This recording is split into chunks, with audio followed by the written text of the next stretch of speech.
আসসালামু আলাইকুম নমস্কাৰ আশা কৰোঁ সকলোৱে ভালে আছে।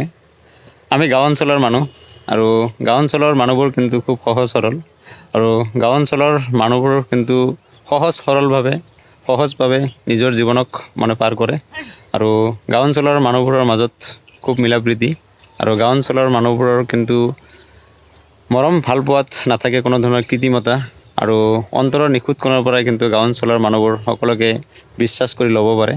আৰু কিন্তু জীৱনৰ বাটত গাঁও অঞ্চলৰ মানুহবোৰ কিন্তু বিভিন্ন প্ৰতাৰকৰ দ্বাৰা বিভিন্ন প্ৰবঞ্চকৰ দ্বাৰা অতিৰিক্ত ভাল পোৱা অতিৰিক্ত মৰমৰ কাৰণে অতিৰিক্ত আৱেগৰ কাৰণে কিন্তু লাঞ্ছিত হয় বঞ্চিত হয়। কথাটো কিয় কৈছোঁ, সমাগত পঞ্চায়ত নিৰ্বাচনৰ দিন কাষ চাপি আহি আছে আৰু গাঁও অঞ্চলৰ মানুহ কিন্তু এই ক্ষেত্ৰত সকলোৱে সজাগ। গাঁও অঞ্চলৰ মানুহবোৰ কিন্তু পঞ্চায়ত ইলেকশ্যন হওক বা MP ইলেকশ্যন হওক বা MLA ইলেকশ্যন হওক, ইলেকশ্যন লৈ কিন্তু গাঁও অঞ্চলৰ মানুহবোৰ কিন্তু খুবেই আনন্দিত উৎফুল্লিত হয়। গাঁও অঞ্চলৰ মানুহবোৰ কিন্তু বিবেকৰ দ্বাৰা পৰিচালিত নহয়। সাধাৰণতে গাঁও অঞ্চলৰ মানুহবোৰ মৰম ভাল পোৱা আৰু আৱেগিকভাৱে কিন্তু নিজৰ ব্ৰেইনক নিয়ন্ত্ৰণ কৰে। কিন্তু একচাম চতুৰ শ্ৰেণীৰ ব্যক্তিয়ে গাঁও অঞ্চলৰ সহজ সৰল মনৰ সুবিধা লয় আৰু সহজ সৰল মনৰ মানুহবোৰক সাধাৰণতে এক শ্ৰেণীৰ চতুৰ প্ৰাণীয়ে চতুৰ শ্ৰেণীৰ মানুহে গাঁও অঞ্চলৰ মানুহক কিন্তু লাঞ্ছিত কৰে বঞ্চিত কৰে। বিভিন্ন সা সুবিধাৰ পৰা কিন্তু গাঁও অঞ্চলৰ মানুহবোৰক প্ৰতাৰণা কৰে আৰু সমাগত পঞ্চায়তৰ নিৰ্বাচনৰ যিটো দিন সেয়া কিন্তু কাষ চাপি আহি আছে।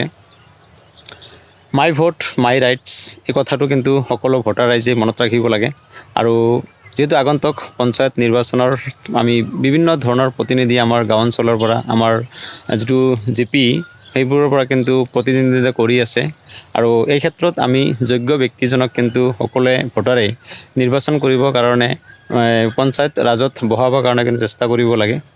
আৰু ইয়াতে আমি অযোগ্য ব্যক্তি এজনক বিবেকৰ দ্বাৰা মৰমৰ দ্বাৰা ভাল পোৱাৰ দ্বাৰা একাপ চাহৰ দ্বাৰা চাহৰ বিনিময়ত যাতে আমি নিজৰ ভোটটো বিক্ৰী নকৰোঁ, তাৰ কাৰণে কিন্তু সকলো ভোটাৰ ৰাইজে সজাগ হ'ব লাগে।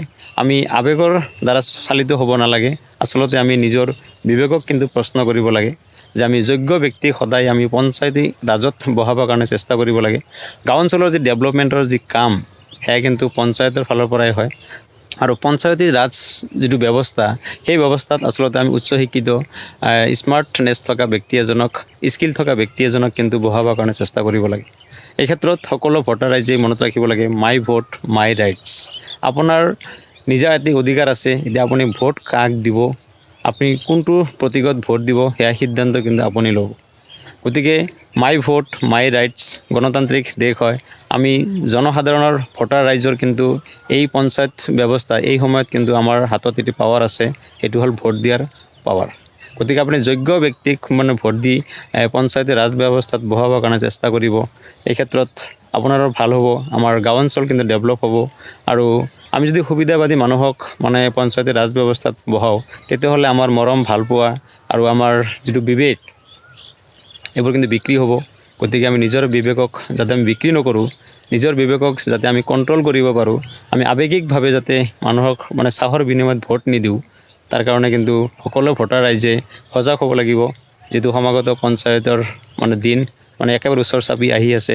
গতিকে মাই ভোট মাই ৰাইটছ কথাটো এবাৰ মনত ৰাখিব আৰু যোগ্য ব্যক্তিক আপুনি পঞ্চায়তী ৰাজ ব্যৱস্থাত বহাবৰ কাৰণে কিন্তু চেষ্টা কৰিব।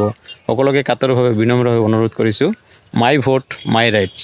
ধন্যবাদ। জয় অসম।